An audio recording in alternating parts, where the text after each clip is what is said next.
Mapagpalang araw, kaibigan. Ito po ang inyong kaibigan kay Jesus, Brother Manny Bautista.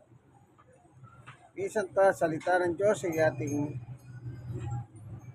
mababasa, papaksayin, bubulayin.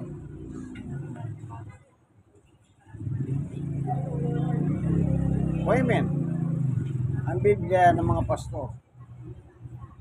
Pero bago tayo papalahot, ay tayo muna ay dudulog sa isang panalangin upang ang Diyos ang pumatnubay sa atin sapagkat salita niya ito, marapat lamang na ipagkatiwala natin sa Kanya itong pag-aaralan natin.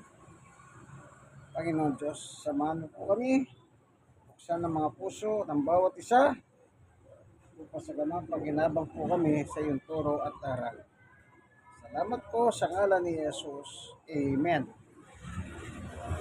Dito po sa Gawa 17:29, ayon kay Apostol Pablo, sapagkat tayo mga anak ng Diyos, huwag nating akalain ng pagka-Diyos ay mailalarawan ng ginto, pilak o bato na pawang likha ng isip at gawa ng kamay ng tao. 30. Sa mga nagdaang panahon, pinalampas ng Diyos ang di pagkilala sa Kanya ng mga tao, ngunit ngayon, iniutos niya sa lahat ng tao sa bawat lugar na magsisi, talikuran ng kanilang mga kasalanan, kanilang masamang pamumuhay. 31. Sapagkat itinakdanan niya ang araw ng paghukom sa sanlibutan at ito'y buhong katarungan niyang gagawin sa pamamagitan ng isang tao na kanyang ginirang. Pinatunayan niya ito sa lahat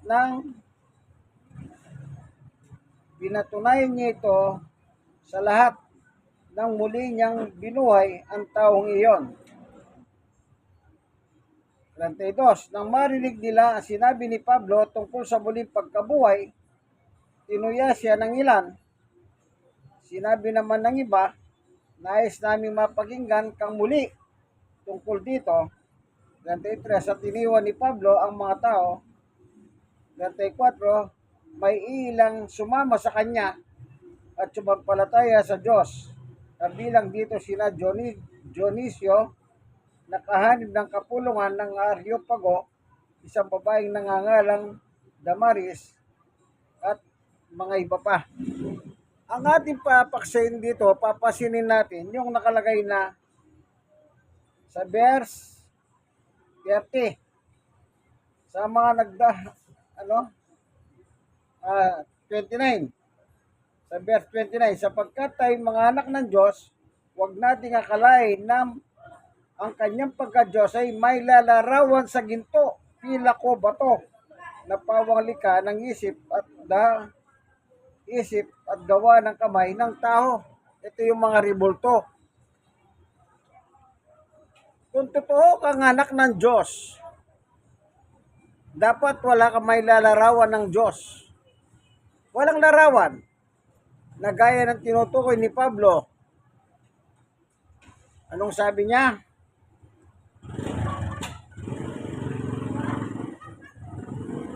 Huwag nating akalain na kanyang pagka-Diyos ay may lalarawan ng ginto, pilak o bato na pawalika ng isip at kagawa ng kamay ng tao.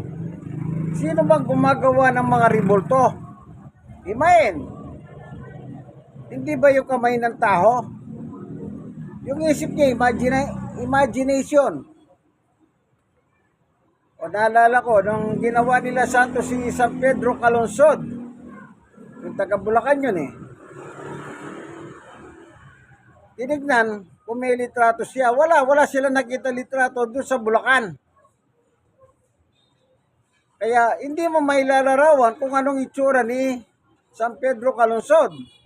Pero makapagtataka, may lumabas na mga rebulto. Meron na siyang anyo. Saan ko nakita yon? Sa Channel 7. Nag-search sila sa Bulacan para makita nila kung anong itsura ni Pedro Calungsod sa panahon na yaon. Walang record. Maging yung mga nabubuhay pang mga kalungsod, hindi nila may describe ang itsura ni Pedro. Nagtaka ako bakit merong itsura o lumabas ng mga rebulto si Pedro Calungsod ng ginawang santo ng simbahang Roma na Santo Papa. Ngayon, dapat pala hindi ganon. Ito ba?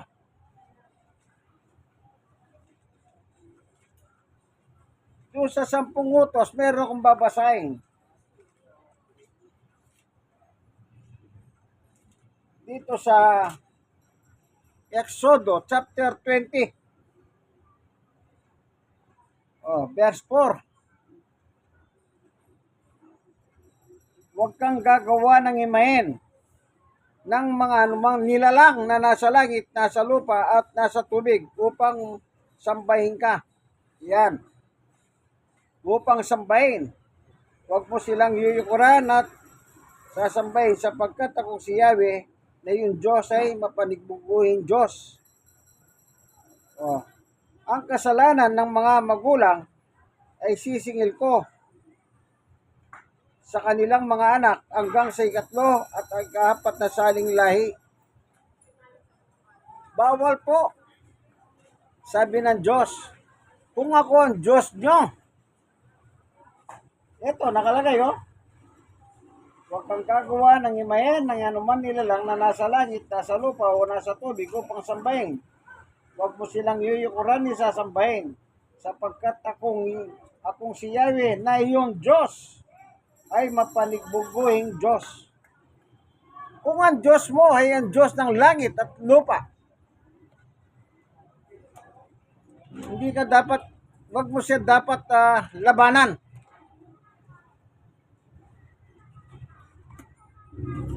Halimbawa, pag sinabi mong mahal ko ang Diyos, ano ba yung kahulugan ng mahal mo ang Diyos? Unang 1:5-3.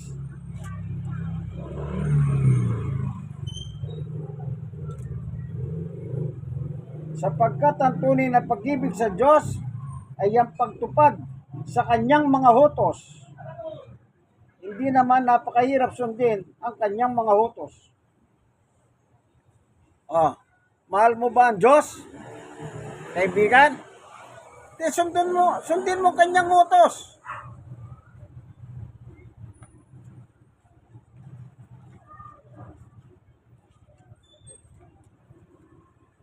Dito pa sa Mateo, ang sabi ng Panginoong Yesus doon sa Lord's Prayer,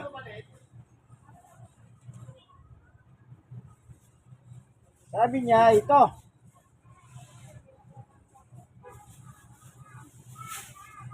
Mateo 6:9, ganito kayo manalangin, Ama namin nasa langit ka, sambahin nawa ang iyong pangalan. Kaya pala pinagbabawal na sumamba ka sa mga ibang Diyos kasi nga sa Diyos lang tayo sasamba, ang sabi ng ating Panginoong Jesucristo. Yung Mateo 6:9, si Jesus ang nagturo nito. Ganito kayo manalangin, Ama namin nasa langit ka, sambahin nawa ang iyong pangalan. Sa pangalan lamang ng Diyos tayo sasamba. Kaya pala doon sa 10 utos, huwag kang gagawa ng imahen.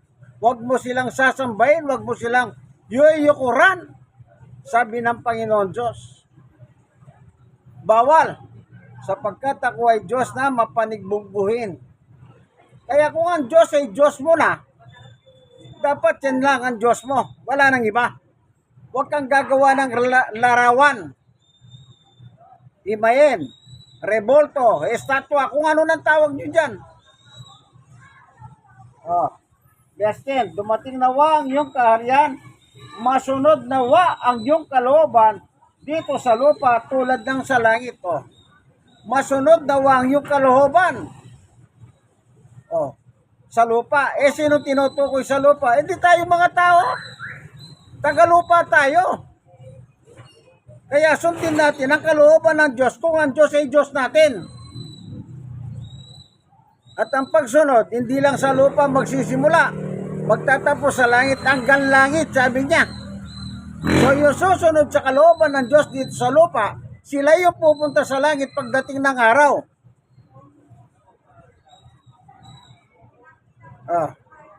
Ngayon, pinagdidiwang nila yung rebulto, yung malaki, yung kulay itim, nakakatakot ang itsura. Sabi nga ng Muslim na nagtuturo nung araw, alin ba talaga dyan ang totoo? Yung Yesus na maitim sa Quiapo? O yung Yesus na maputi doon sa Baclaran?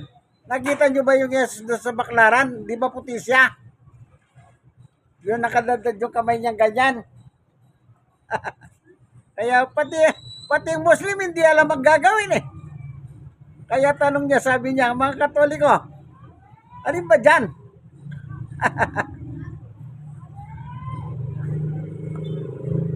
Pati Muslim, nagtanong. So, paano ngayon yan? Kalooban ba na yung rebulto na yan? Hindi po kalooban kasi bawal eh. Sabi niya, huwag kayong gagawa. Sinong gumawa ng rebulto? Di mga Katoliko din ah. Gagawa ba yung mga born again ng mga rebultong ganyan? Hindi. Alam na nila yung aral eh. Sino lang ang tatangkilig dyan? Di natural yung Katoliko rin. Di naman tatangkilig yung born again dyan eh. Wala pang personalan. Walang paninira ng reliyon. Yung katotohanan lang ang ating gustong lumabas dito. Purihin ang Panginoon. God is good. Ano sabi? Kung ang Diyos ay Diyos mo, huwag mo siyang isipin. Huwag mong igaya sa mga larawan. Noong araw po, meron tayong babasahin dito.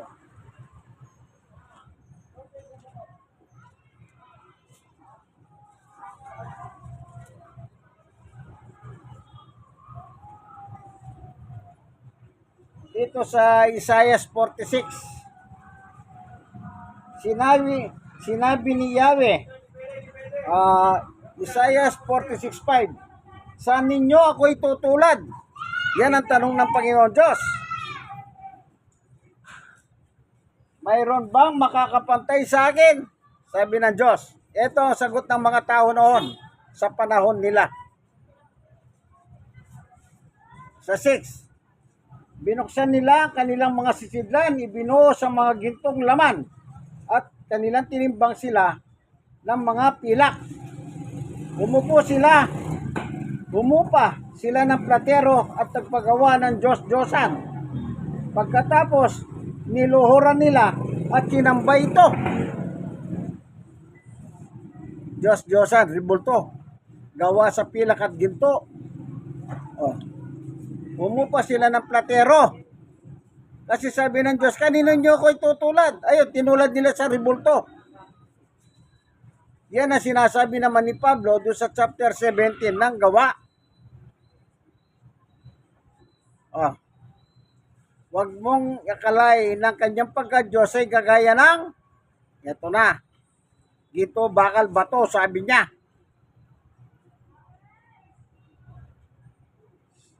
Verse 7, pinapasen nila ito para ilibot sa ibang lugar. Pagkatapos ibabalik sa kanyang lalagyan. Mananatili ito roon at hindi makakakilos. Dalanginan man ito'y hindi makakasagot at hindi makakatulong sa panahon ng pagsubok. Ito, rebulto.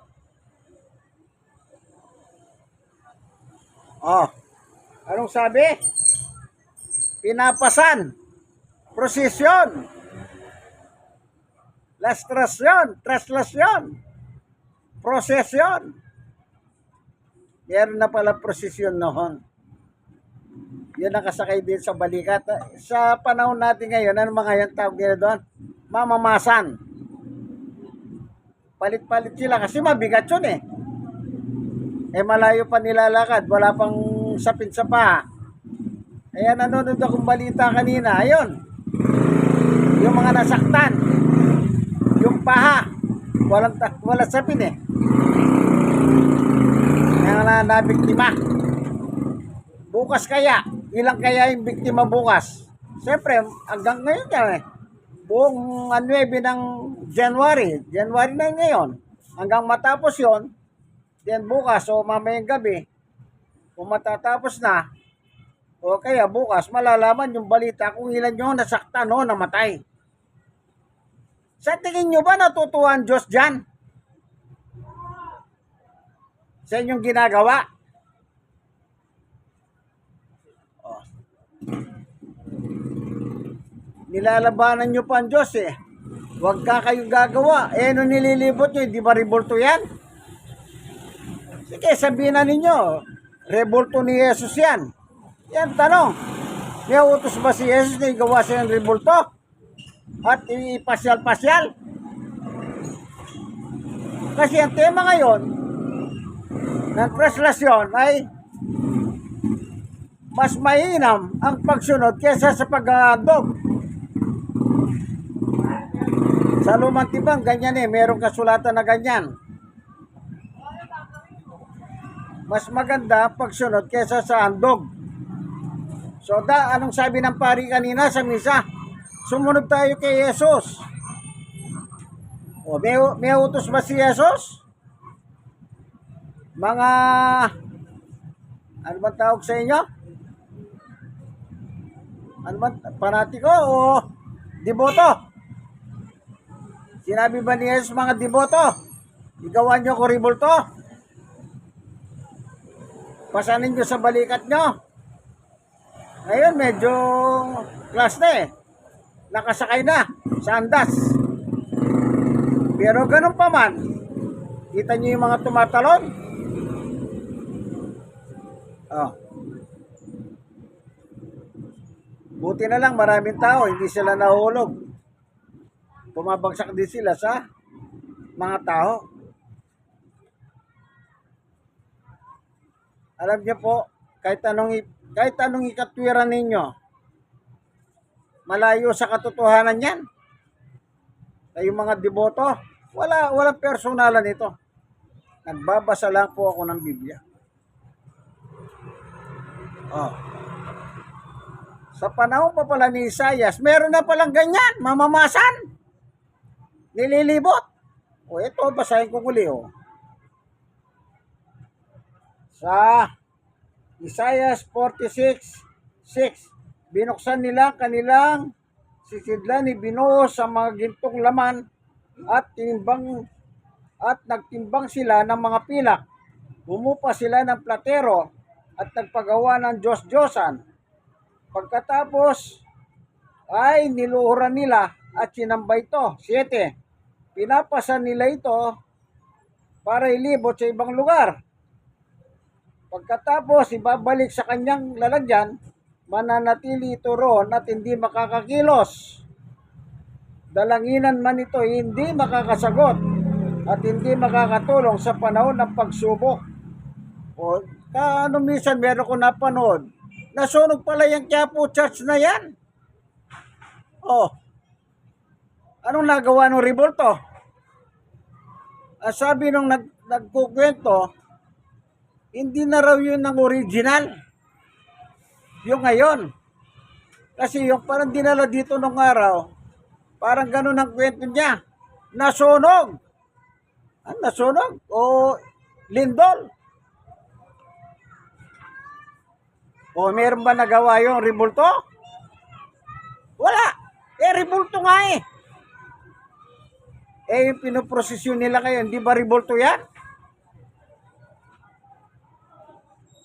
Kahit anong sabihin nyo, revolto pa rin yan. Gawa sa patay na punong kahoy.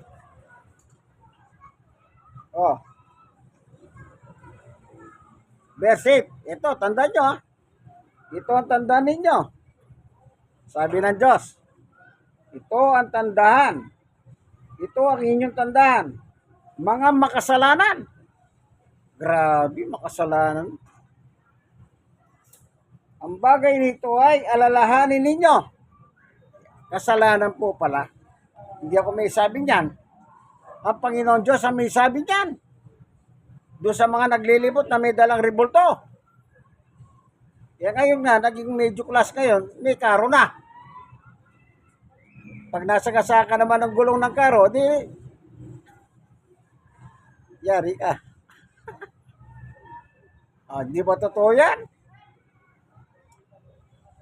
Alam niyo po, hindi po parang walang personalan. Ano? Kung natatawa man ako, talaga nakakatawa naman kayo.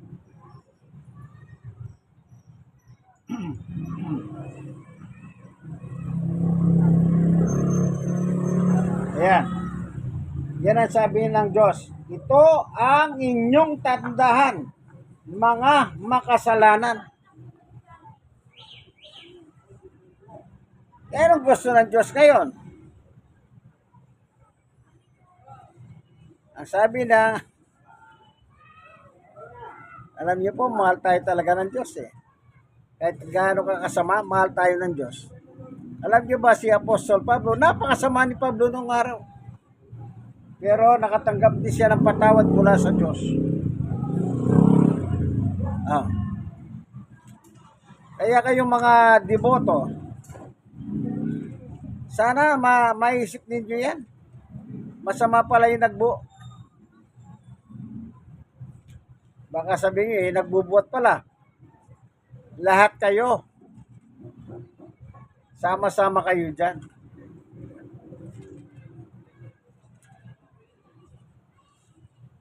Sabi ni Pablo,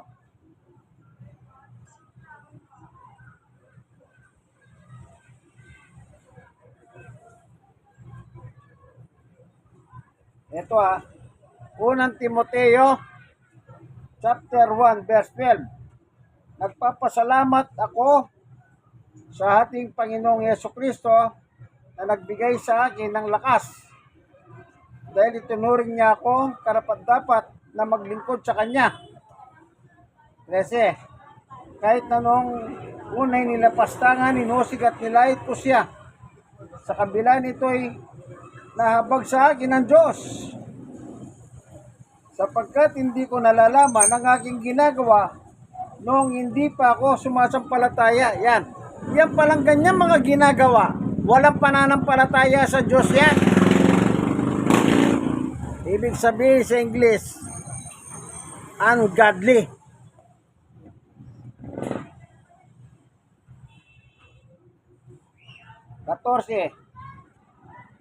Pinasagana sa akin ang kagandang loob ng ating Panginoon at pinagkaloob niya sa akin ang pananampalataya at pag-ibig na natatagpuan sa ating pag-isa kay Kristo Jesus. 15. Totoo ang pahayag na ito at dapat paniwalaan ng lahat. Si Jesucristo dumating sa sanlibutan upang iligtas ang mga makasalanan. Makasalanan, iligtas. At ako ang pinakamasama sa kanila. Kita niyo po. Ako yung pinakamasama, sabi ni Pablo. Kaya pala naparito si Jesus upang iligtas tayo. Hindi naman inutos ni Jesus na gumawa ka ng rebulto ko. Katamtaman laki, malaki. Parang higanti ang laki. At ilibot mo ko. Wala. Yung ginawa ni Jesus sa ibabaw ng cross, tama na po yung kaibigan. Huwag nyo nang pahirapan ang inyong mga sarili. Nagsakripisyo na po si Jesus. Ang sabi ni Jesus, it is finished. At siya ay nalagot ang kanyang hininga. Nagawa na po niya ang panahon ng pagliligtas. Nagawa na niya ang panahon ng pagpapagaling. Nagawa na niya lahat. Ano pa ang kailangan? Bakit kailangan magganyan-ganyan pa kayo? Yung iba para sila mga tiyonggo. Talon dito, talon doon. Nung nakakaraan, kung minsan pagtalon hindi makahawak, laglag. Buti na lang, may nakakasalo. Para sila nasa gubat, patalon-talon ng gano'n. Punas ng panyo, punas ng panyo. Halik sa pa, halik sa pa. Kinabukasan, anong sabi? May namatay. Meron nasaktan. Ilan? Mahigit 1,000. Yung nakaraan? Mahigit 1,000, nasaktan at merong namatay. Oh. Sa tingin nyo ba, tama ba yan? Kayong mga leader, kailan na nagsimula yan? Ayon sa mga kwento sa TV, pag manood ka, sa 1600, dinala yung Acapulco, yung Rebulto, galing ng Acapulco. Pagdating dito, gumawa sila ng isang replika. Kasi nga, nag-aalala sila, baka daw masira. Nag-aalala sila sa Rebulto. Ginawa, umupa sila ng magaling gumawa ng Rebulto. Yon. Yung isa, made in Acapulco. Yung isa, made in Philippines. Yung nililibot, made in Philippines po yon. Yung ulo na nasa Quiapo, made in Philippines. Pero yung katawan, made in Acapulco. Yung nililibot naman nila, yung ulo, made in Acapulco. Yung katawan, made in Philippines. O, di ba, nung araw, pag may prosesyo sila, hindi sa Luneta, di ba? Pinapasan nila dito. Ngayon, ang nangyayari, sa iba't ibang lugar sa Pilipinas, yung mga namamasan kung tawagin. Hirap na hirap po sila. Kawawa naman sila. Anong klaseng sakripisyo yung ginagawa nyo yan? Ginawa na nga ng ating Panginoong Yesus lahat ng sakripisyo sa ibabaw ng krus. Kaya sabi niya, it is finished. Ngayon, bago siya nalagutan ng hininga, sabi niya, Ama, patawarin mo sila. Hindi nila alam ang kanilang ginagawa. Yun din ang eksakto sinabi ni Pablo. Hindi ko alam ang aking ginagawa. Kaya ako, inusig si Jesus noon.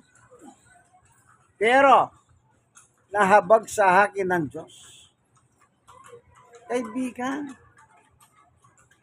panahon na, isuko nyo ng buhay nyo kay Jesus. Hindi to sa Rebulto. Rebulto yan. Walang buhay yan, patay na kahoy ang ginamit dyan. Dito sa lugar namin, may nasunog nung araw. Yung Rebulto niya, may nagawa ba? Wala. Nilabas, sunog.